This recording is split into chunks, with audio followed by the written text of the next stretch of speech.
You are Locked On Texans Postcast, part of Locked On Sports Houston on the Locked On Podcast Network. Your team every day. It might not have been the most aesthetically pleasing football game today at times, but the Houston Texans go into Jacksonville and get out of there with a victory, picking up another win as they head into their bye week, exactly what they needed. Of course, coming off of a bad loss a week ago against the Tennessee Titans. This is the Locked On Texans Postcast this afternoon. I am Michael Connor. He is Wade Smith, former Texans offensive lineman. This episode today is brought to you by Game Time. Download the Game Time app, create an account, and use code LOCKEDONNFL for $20 off your first purchase. Well, Wade, we talked about it briefly there before we started. This is where I think we're going to have former player and fan who stopped playing football in high school. I walked out of the game today. I don't feel good. They beat Jacksonville with Mac Jones in for the majority of the game by 3 points. You tell me why I should feel better about the win today. Why you should feel better about it? I look at it like this. There was a lot of ugly that I saw in the ball game. There was big plays that was taken away by penalties, by, Cade Stover early in the first half. Some of that ugly that you're used to seeing out of Texans, that stuff was occurring early in the ball game. But what I saw in the second half of the ball game and how that game finished, I have not seen out of this version of the Houston Texans. And that version, a team that can run the ball at will, run the ball down your throat. When we have to get a first down, go out there and get it and not mess around and try to trick people and do it. Just line up and run the football down the hill. They were able to do that at a very successful rate, and they were able to finish the game taking a knee. That type of stuff translates in January, and that type of stuff you haven't seen out of Texans. And we talked about this over the past probably about 3-4 weeks now, and it's been something that's been occurring all year long. The Texans are going to be an inconsistent team as long as I feel like the offensive line wasn't playing up to par. And offensive line had a good game today. And anybody that watched the game, if you didn't watch the game, then, you might not see it. But if you watched the game, you saw the Texans had a good game up front. They started off slow with the running game. Mixon couldn't really get anything going in the first half. The one long run that he had in the first half was a play that was designed to go left. He cut it back right. And so that part was a little iffy. But in the second half, it turned up, and it turned up dramatically. And Mixon ends up with over 100 yards rushing. Mixon was a big part of why the Texans were able to win this ball game. But you watch it on that last drive, you got a power play where you got Mason pulling in the hole and basically blocking two guys, where you get about 6 yards on that play. Then on 3rd and 4, you need to get a first down to ice the game, and they toss it. And they get you the first down. Mixon gets downhill, and everybody was blocked up. You see Robert Woods come in there, get a great block on the linebacker. You saw in the second half the way the run game is supposed to look. You saw Mixon break off a long run where he pressed the whole front side, the front side of the offensive line. Everybody had their blocks. It created the ability to cut back because the front side was taken care of. Mixon puts his foot in the ground and hits it downhill, and he breaks a long run. That's the type of stuff. It wasn't tricking people to create run yardage and create a run game. They were doing the bread and butter, basic, outside zone run scheme and having success doing that. So because of that, like I said, there was a lot of ugly in the game, but I came out of the thing feeling a lot better about things going forward, because that's the type of thing you start building your confidence up as an offensive line, as a run game. You see what the Texans are able to do with Nico Collins in the lineup. Nico had another big game. Dalton Schultz had his best game of this season in the past game. That stuff will be there.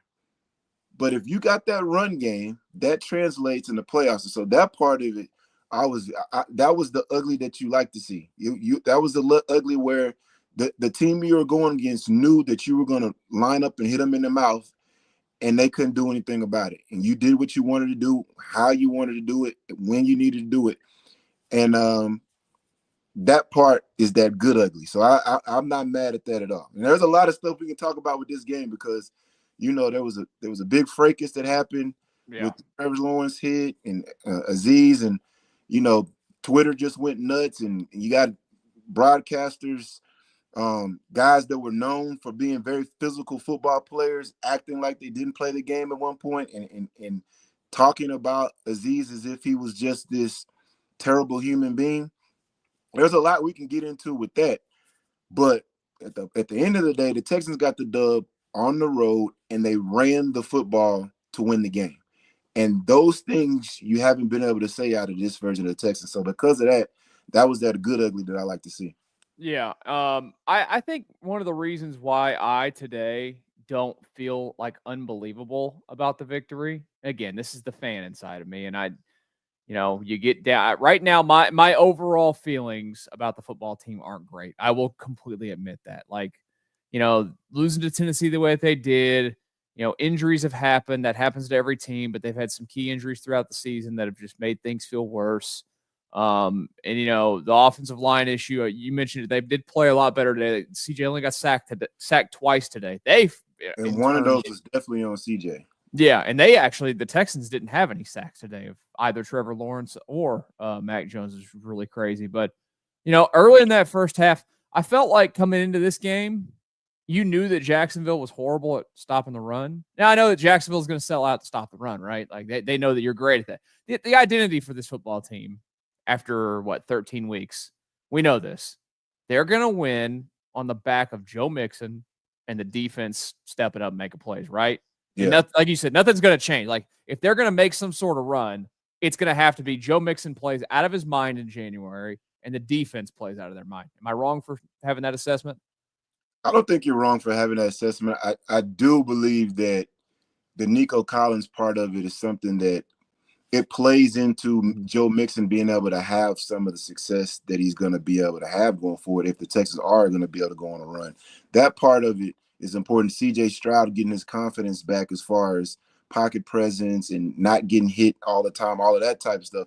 That's going to play a part in it because, like I said, CJ Stroud he's been inconsistent this year, but a lot of it was because the offensive line wasn't playing a consistent brand of football. They got to string together performances like today over the next few weeks. Now you got a bye week coming up, so everybody's going to get a rest. But the next 3 games, Dolphins, Chiefs, Ravens, you need this type of performance out of the offensive line for the Texans to have a chance. And so you like the fact that they had one of these type of performances going into the bye. You can try to get healthy and get yourself prepared for this next run of games. But I will say this about Jacksonville. I know you mentioned it in the open about how you had a tight game against Mac Jones at quarterback. This is the history of the Texans versus the Jacksonville Jaguars.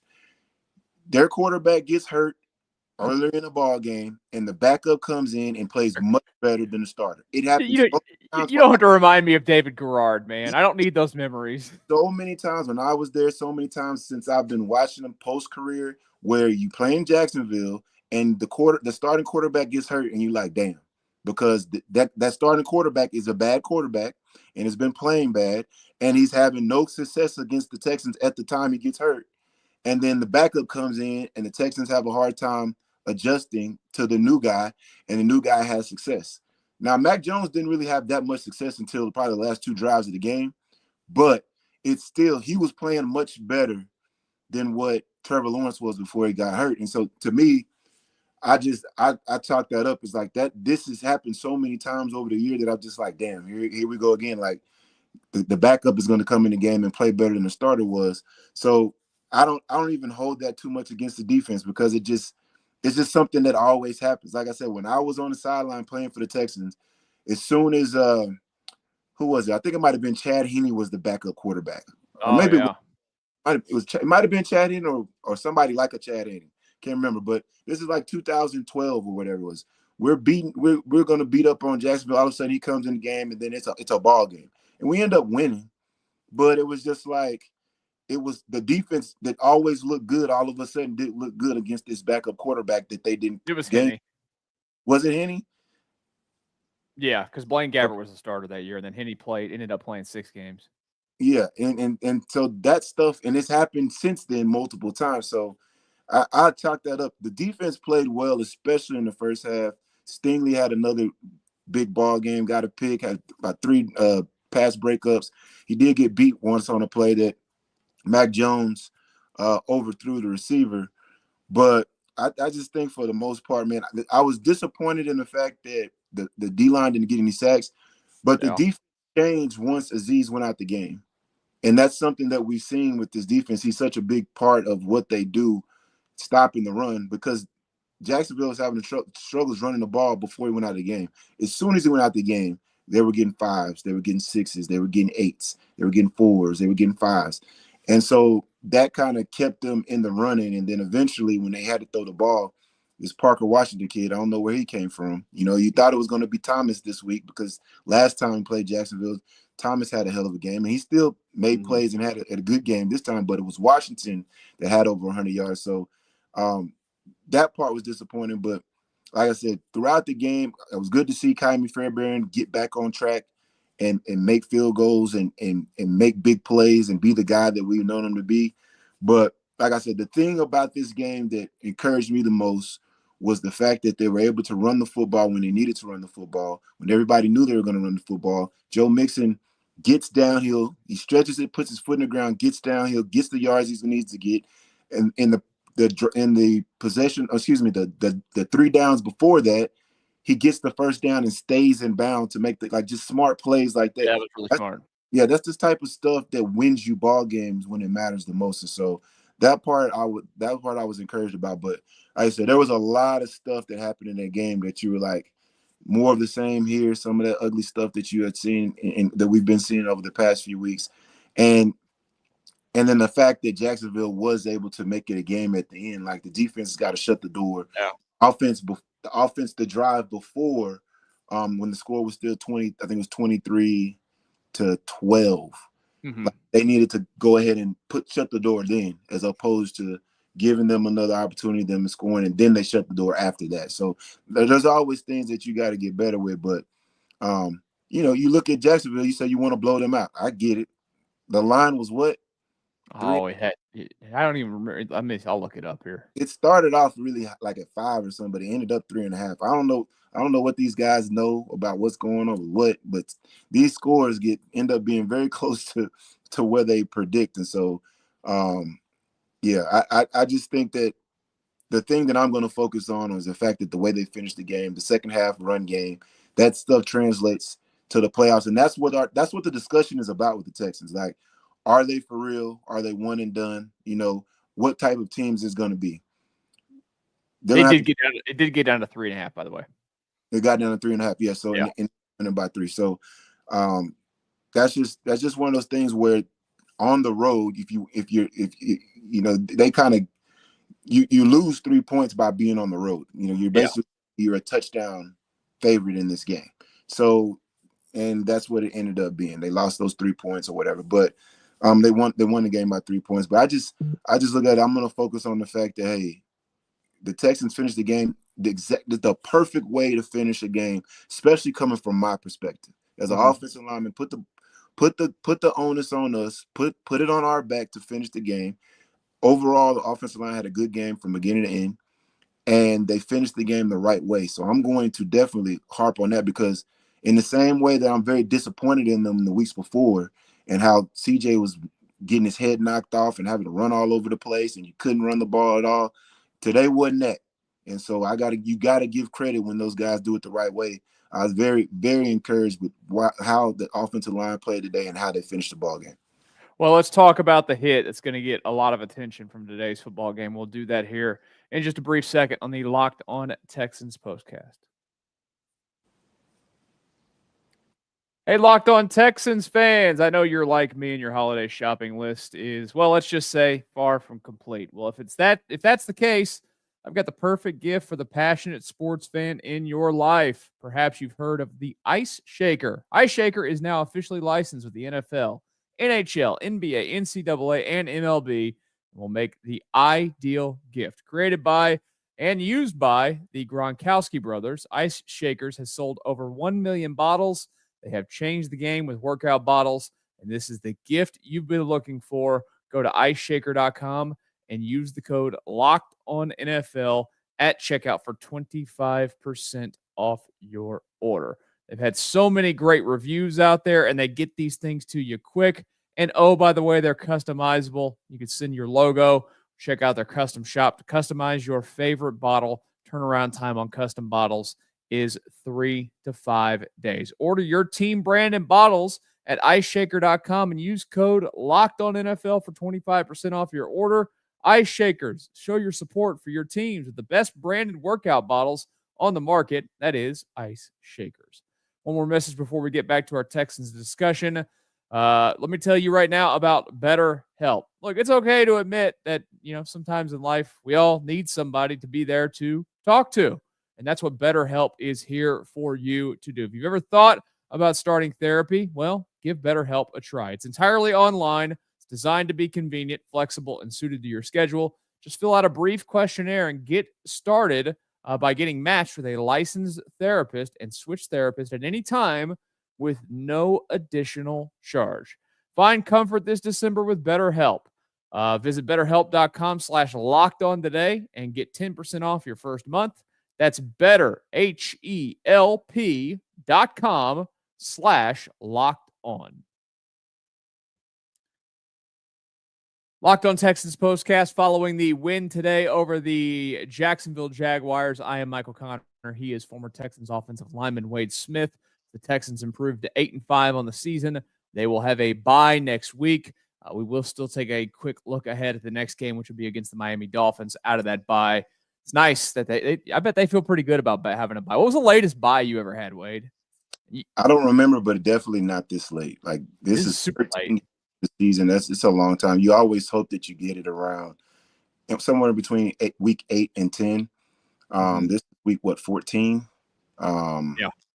So that's crazy that it's that long. But you take them how you're going to get them in, and the fact that they're going into the stretch of games that they're going to, that bye week is kind of absolutely necessary because you're going to have 3 games in 10 days or whatever. There's 3 games in 8 days, whatever. So you got to take advantage of every moment that you can to recover, rest, reset, get yourself ready, and kind of self-evaluate yourself of what you've done on this first part of the season to get yourself ready for the second half and down the stretch run, because this is winning time now. Like, you get to the bye week, you're 8-5 now down the stretch. How can the Texans, how can we finish this season and go into January, and what kind of run can we put together? Because that's what we all care about. If you're following the Texans, that's the part of it that your expectations are for them, is to see how they finish the season and what they can do when it matters the most.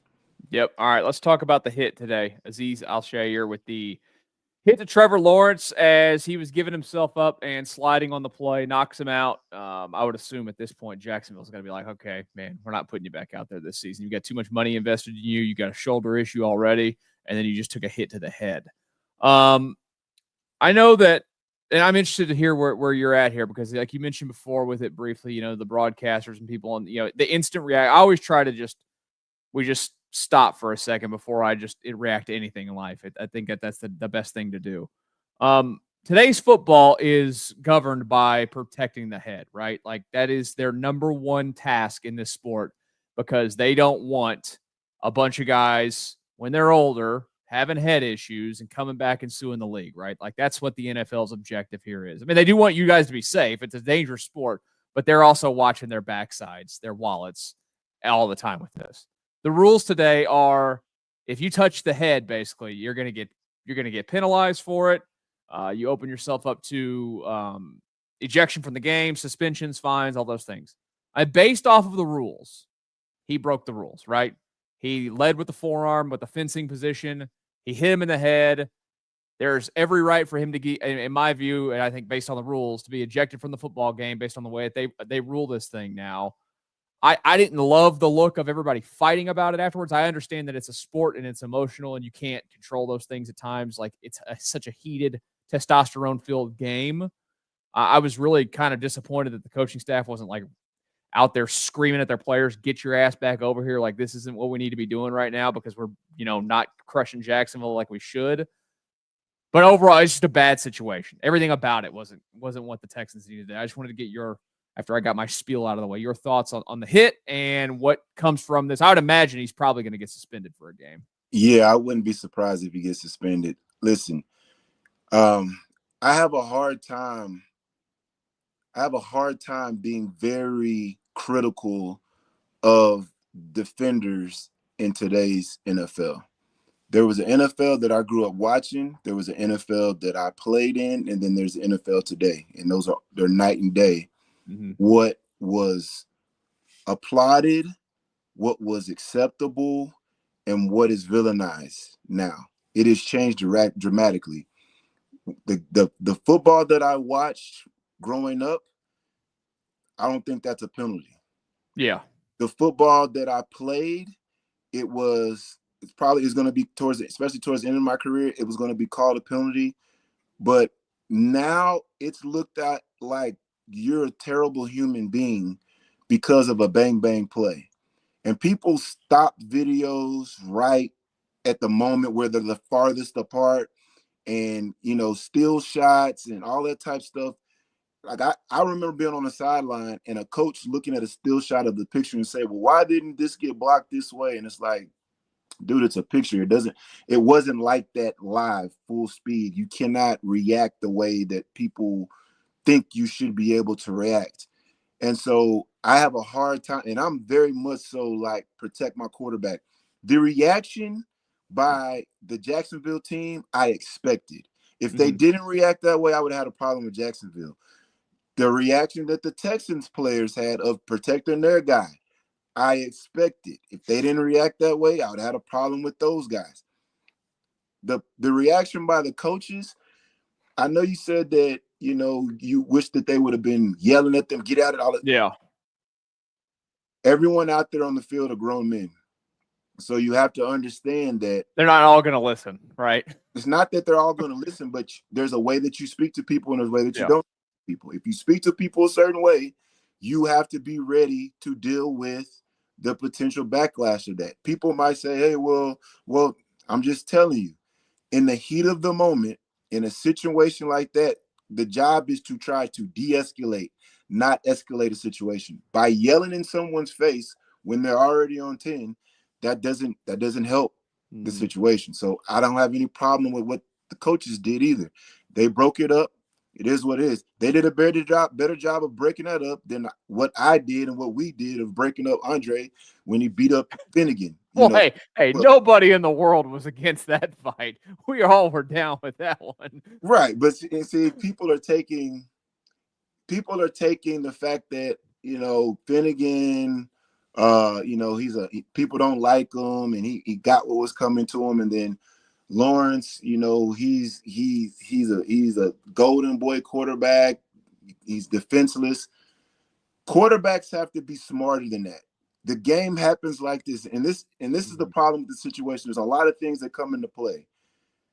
You're playing full speed.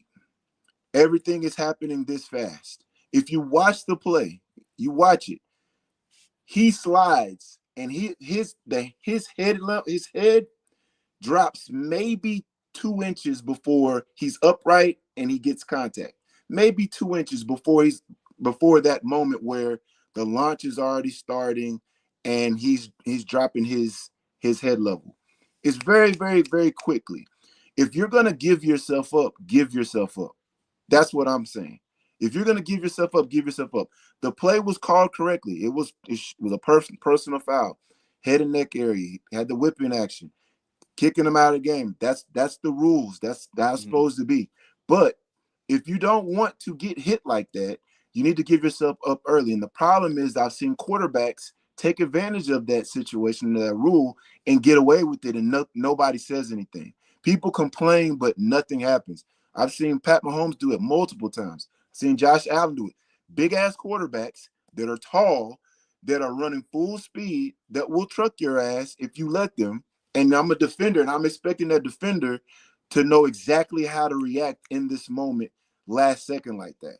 I have a hard time having a problem with defensive players when they're in this situation. So to me, this is a big, it is what it is. I'm not going to demonize Azeez.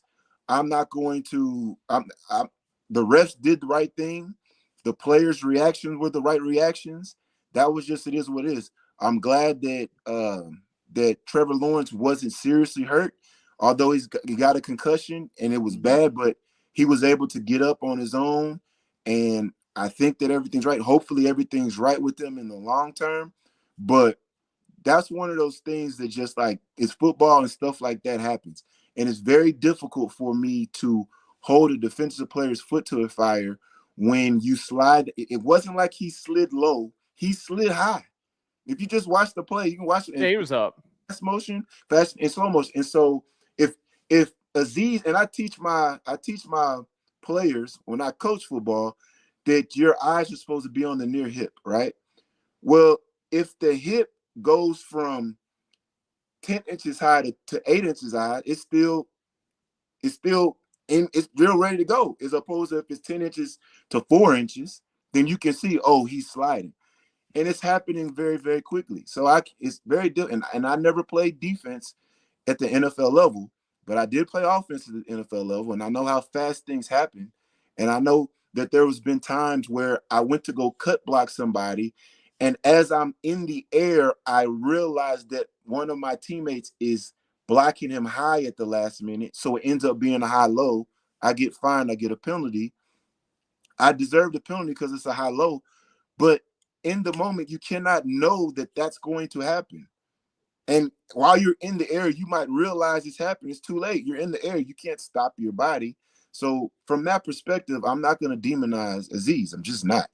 And his reaction to somebody attacking him, is he going to fight? He's one of the toughest guys on the team. He's not somebody who's going to back down from anybody. So to me, that was just it is what it is situation. People are going to try to demonize him, saying stuff on Twitter. People saying he should be banned for the season.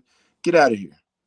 I think a lot of that is on the heels as well of yesterday, right? Because yesterday in college football is all over the place. So we had stuff like this all over the place in college football yesterday. And I think just emotions for football right now are just insanely high. Well, you got to think about this. You create these things called rivalry weeks. Yeah. There's a lot of things that go into making this what it is. And people will bitch and complain about it. But didn't Gladiator 2 just come out? Yeah, great movie, by the way. Have you seen it? I haven't seen it yet. Oh, you're going to love it. I heard some people say that but whatever. Like, we loved it. It was good. Dave, I thought it was an all-time Denzel performance. I wouldn't be surprised because that's Denzel. But all I'm saying is this. People want to see that type of stuff until someone gets seriously hurt. But people say it's the game wouldn't the NFL and different violent sports wouldn't have the success they had if they weren't violent. That's why we watch boxing. That's why boxing was the number one sport for so many years. That's why people in hockey can just literally throw their gloves down and fight. Yeah. That's a sport where we want, in baseball does it too. Like we want to see guys charge the mound and fight each other. And people enjoy it. So it's like, people just want to, it's just people's way of getting out their frustration. I'm talking about fans. It's their way of getting out their frustration when they talk negatively about these fights and these brawls and these guys are thugs and all this type of stuff. Because people inherently, a lot of people have frustrations in life where they want to be able to fight. They want to be able to get their stuff out and take it out on people.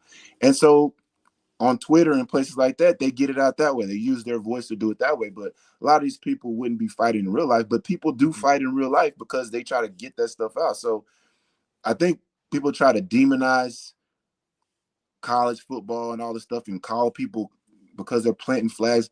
That stuff has been going on forever. Like, it's been going on forever. I grew up watching that. I was part of it, and it's still going on. It's just part of the game. It is what it is. Break it up and move on. Assess the penalties, how you assess the penalties, suspend, fine, all the stuff you want to do. But understand the game inherently is a violent game. And if you're going to play this game, there's going to be some things that happen that are rough to look at. That's just part of the deal. And so that's how I look at that whole situation. College football was crazy over this weekend. It was like every other game. It was some people. I mean, it's the end of the year. People are frustrated. I'm just telling you, like, people want to get it out.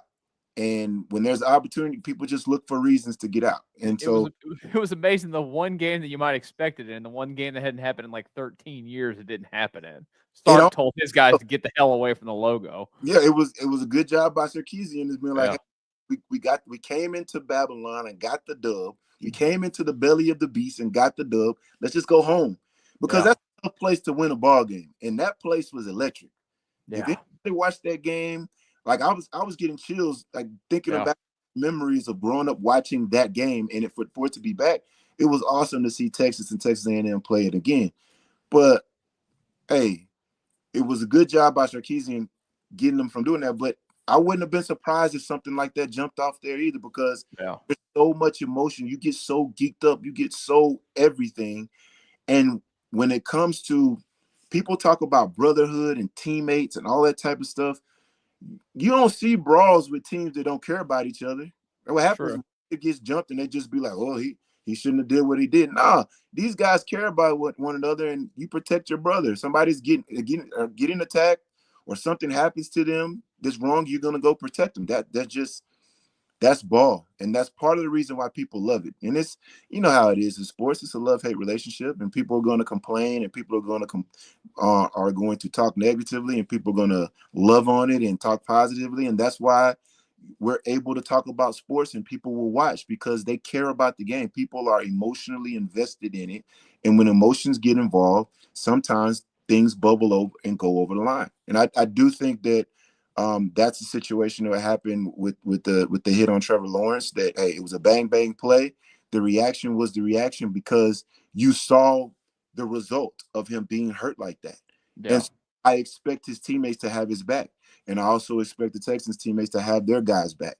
And so that was the result. And good thing there was no helmet. Think about this. There was no helmets got taken off, and there's all these things that have happened in the past.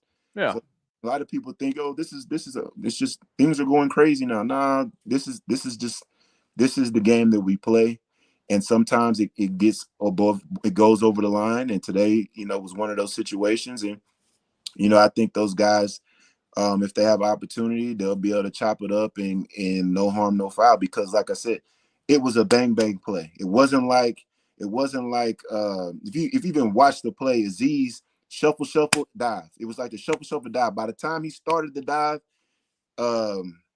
Lawrence was still looked like in an upright position, 6'5", and he only slid. He was 6'3" when he slid. You know what I'm saying? So that's very difficult. And when you have a history of quarterbacks like Pat Mahomes and Josh Allen to give the little fake and get the first down, it's very difficult for me to have a problem with a defensive player. And I'll have a problem with a defensive player in a minute, because that's just. And like you were mentioning too, the emotions of it and all the games this past week. Even this isn't some storied rival in sports. The Texans and Jags, between these two franchises, this is a rivalry, and it's a little bit of that A&M Texas vibe to it, right? Like, big brother keeps beating up on little brother here, which is the Texans beating up on the Jag. That stuff rubs them wrong. Even guys that hadn't been there before in the past, they didn't want to go in there and kick the Texans' ass. So I get it. There's some emotion involved. Well, I will say this: I'm not going to co-sign that analogy. There's a lot. I'm sure there's a lot of. I will. Yeah. I'm sure there's a lot of Aggies that are watching that, and they don't feel like they're the little brother. But I will say this, that the Jags are a team that the Texans just always expect to win. Anytime you chalk that up, and when you don't beat them, you're disappointed. You kind of you're embarrassed when you don't beat Jacksonville. And so I think the situation with Texas and Texas A&M, that was a coin flip game going into it. And Texas, do you know what the all-time record is now between those two, real quick? I don't know. What is it? 77, 37, and 5 UT leads. Wow, That's 7. why I mentioned big brother, little brother kind of Texans Jags, because I think the Texans record's phenomenal against Jacksonville. I don't, you know what? When I think about it, you know what? Because Texas was bad for so long over the past, let's say, I mean, really, since they stopped playing each other. 10 years before, since they stopped playing each other, Yeah. it's hard for me to look at Texas as the big brother of anybody, right? Yeah. Because it's recency. But growing up, you always would expect Texas always they tend to have the better players, the more marquee name players, and they would win those matchups. But they would be good games, and it was a great rivalry then. And I think that last night didn't disappoint at all as far as being a rivalry. I mean, Texas A&M struggled scoring, and Texas defense is legit. But yeah, man, the Texans got the W at the end of the day, and they played smash mouth football at the end of the game, which is something I haven't seen out of them this year, especially when you had to have it. Yeah, I think that was very important. Very important. Let's go. Let's give out the game balls. Take a look ahead at the next one after the bye week. We'll do that next here in the Locked On Texans Postcast. You can tackle all of the NFL action with FanDuel, America's #1 sports book. Right now, new customers can bet $5 and get $150 in bonus bets if you win. The FanDuel Sportsbook app gives you everything you need to place live bets on the NFL all in one place. So when you get a hunch in the middle of a game, you can check out the latest stats, view live play-by-play, and so much more on the same page where you place your bets. Just visit FanDuel.com to join today. You'll get started with $150 in bonus bets if you win your first $5 bet. That's FanDuel.com. Never waste a hunch and make every moment more with FanDuel, an official sportsbook partner of the NFL. And one final message before we get back to our discussion. Let's talk about the Game Time app. The Game Time app is going to get you into the big experience. Sports, comedies, theater, whatever it is that you're looking to get into, the Game Time app has the tickets available to you to get into this. Maybe you'd be like me, going to a basketball game tonight. You want to get into that basketball game tonight in downtown Houston. Well, guess what you could do? Download the Game Time app. Get in there right now. Get your tickets. One of the cool features that they have on this app is the all-in pricing. This is a feature that you toggle once you're in the app. This shows you the total of everything up front before you get to checkout. So there's no surprise fees when you get there to check out. They also have the, of course, very important panoramic view from your seat so you can see exactly what your view is going to be before you buy those tickets. Take the guesswork out of buying tickets with Game Time.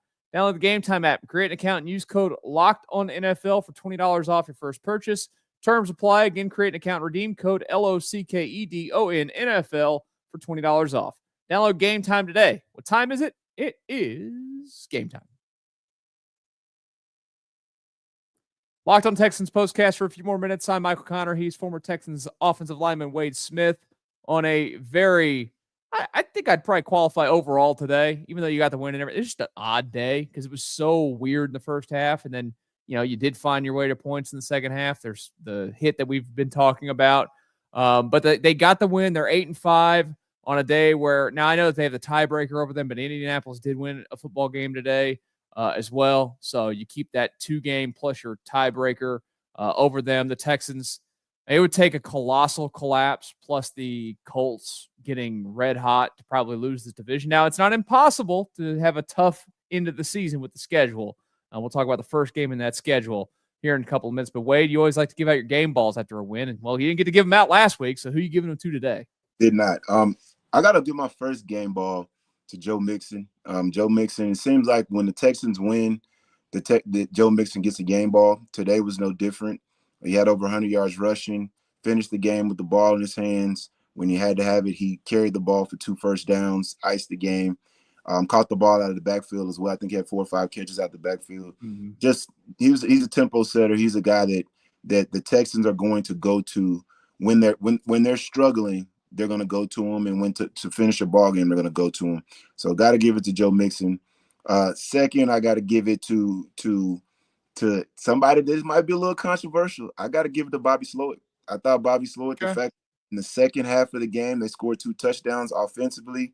The touchdown that was to Dalton Schultz was wide open, like it was drawn up, and he's wide open out there. Anytime you drop a play wide open in the red zone, you got to give a lot of credit to the play caller. So I'm going to give Bobby Slowick a game ball there. And then my last game ball I'm going to give to and this is tough because you got some guys that are in the running. You got Nico Collins in the running. I thought Dalton Schultz. I thought C.J. Stroud had a good ball game. All those guys in the running. But I'm going to give it to Stingley, man. I thought Stingley was big on the defensive side of the ball. Had 3 pass breakups. I thought that pick that he made was big time. And he's to me he's the stir that he stirs the drink when it comes to the Texans, especially when you talk about the fact that there were no sacks up front. You usually have, the last few games, you had like 8 sacks one game. You had multiple sacks for weeks and weeks in a row. You had Will Anderson out there healthy. You had Danielle Hunter out there healthy, and they were unable to get the sacks, but he was still able to make plays. So my 3 guys is Joe Mixon, Bobby Slowick, and Stingley, with an honorable mention to the Texans offensive line because, hey, they've taken a lot of heats over the past few weeks. And this entire season, the expectations are very high coming into the year, and they were able to put together a performance today that they played winning football, and you gotta love that, and that's what you're gonna need going forward with the Texans. And to your point, real quick on Mixon and the Texans, it seems like they win every time. When he rushes for over 100 yards this year, they're now 6-2. So, and pretty easy stat to probably find when that happens, but it's rare now based off how many games they play that if he gets to that mark that they're going to lose a football game. And guess what? They did not lose that football game today. All right, they get the bye. I'd imagine some of these guys want to get away from it. They'll what? They'll get the rest of, or they'll get. How does that work for you guys? I worked with Indy and Greg Cook forever, and I never even asked them how a bye week worked. Like, you usually get off what, like the whole week ahead, and you're back to work next weekend, or how's that go? You'll be off. What today is Sunday, so you'll be off. You will be off probably until, let's say, Wednesday or so, Wednesday, Thursday. You might come in for a practice or 2, and it depends on what team you're on. Some places I was at that, we had 3 practices during the bye week. Some places I was at, you had maybe 1 practice. Some places that you didn't have any practices during the bye week. They were just like, get away.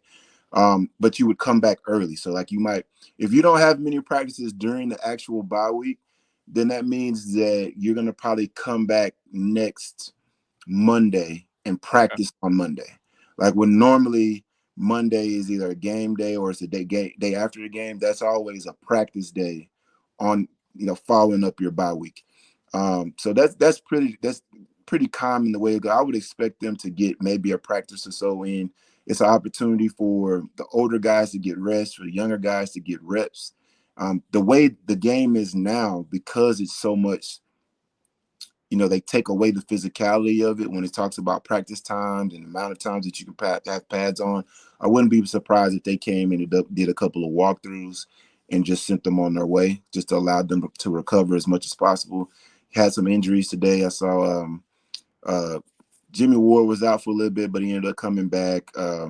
Eric Murray went out. I don't think he came back. Like you got some injuries. You don't know what's going to happen with Z's and the suspension. So I'm sure they're going to be looking at the waiver wire to see, or looking at free agents to see if they might bring in somebody at the linebacker spot. But for the most part on the bye week, you're going to take a lot of time out. It's really not a great opportunity to like travel and go anywhere. I think that's why like people were so up in arms about Tony Romo back in the day going to Cabo. Going to play golf or hang out on the beach or whatever. Right. That's just not a lot of time, but it's a great opportunity for you to chill, rest, decompress, reset, watch some ball on your spare time, the extra time, but not actually have to prepare yourself that mental ramp up that you have to do before you're in an actual game week. So it's welcome, especially this late in the season, and I'm sure it's going to be welcome with the amount of nicks and various injuries that the Texans team has. So hopefully they're able to, the staff is able to kind of reevaluate and reassess themselves and kind of see where they're looking like they're a little bit too predictable in certain aspects, so that they can change it up and have some change ups when they're playing against opponents going forward. But it's a great time for you to self-scout and figure out, how we need to get better as a team, and where are some things that we can do and improve. And as a player, it's a time for you to self-scout as well, but also really just decompress, chill, and get away from it so that you can be ready to go down the stretch run. And real quick, when they return, they're going to have the Miami Dolphins in town. This Miami team that's going to be coming off of a game against the Jets this upcoming weekend. So they'll have they'll be back right. It's not like they're coming off a bye. They're not as rested as you will be. But that Miami team, I mean, look, if it goes how I think everybody would expect it, they'd beat the Jets. They are still alive in the AFC for a wild card spot. Is it likely? Probably not. They have one team ahead of them, plus the team that's the final wild card team right now, which is the Broncos. But there's one thing about that Miami team. They have speed. They have the ability to get the ball out there to all these guys in space and make it work. It's a dangerous opponent, even if they've not had their best of years because the quarterback was down earlier in the year and Tua with his own concussion issues. It's a scary opponent. They make me feel uneasy going in. Yeah, they're definitely a dangerous opponent, especially indoors. In all likelihood, the roof's going to be closed. That team, when you put them outside, you saw last week they were playing against who were they playing against? Green Bay, and they're not the team when they're out. Yeah, Tua in the cold is not a good thing. Yeah, it's not. I mean, the head coach was having struggling calling plays. He looked visibly cold out there. Mm-hmm. But in Houston, they're going to be able to be one of those greatest show on turf type offenses. They have a bunch of skilled guys that you can get the ball to. Definitely a very dangerous opponent. And so the Texans are going to have to be ready to go. It's a good thing that after the bye week that the Texans don't have to travel. That's always a plus when you can get the bye week, and then also you can stay at home for the first game after the bye week. That, to me, that's almost like like one extra day of rest, being able to stay at home. So it's going to be a big ball game, especially with the two that come after. You want to bank that one. You want to get to 9-5 going into the Chiefs game. The Chiefs are the Chiefs. I feel like they're beatable this year. They're beatable this year. And so we'll see what version of the Ravens you get the week after that. But the Ravens, to me, that's the scary team. Out of the three teams next up, you got the dangerous team in the Dolphins, you got the beatable team in the Chiefs, and you got the scary team in the Ravens. And so you would hope as a Texans fan, if you can come out of that 2 out of 3, you're going to be very happy with the Houston Texans if you can come out of that 2 out of 3 win. So hopefully, like I said, the Texans can take this bye week, get themselves right, and get themselves ready for the Dolphins because they're going to be a dangerous opponent coming here into NRG. Well, maybe having Beyonce doing halftime at Baltimore will fire him up. I'm just saying. Whatever works. Whatever works. Whatever works. Well, he's Wade Smith. We appreciate you guys joining us as always for the Locked On Texans Postcast, whether it's live or later on. You guys have been piling in the numbers for these shows. We appreciate you as always. Make sure you hit that subscribe button if you are new to the channel, finding this video later on. We greatly appreciate that. Enjoy the bye week. We will enjoy it ourselves. We'll talk again on the Locked On Texans Postcast after Texans and Dolphins in a couple of weekends. See you then.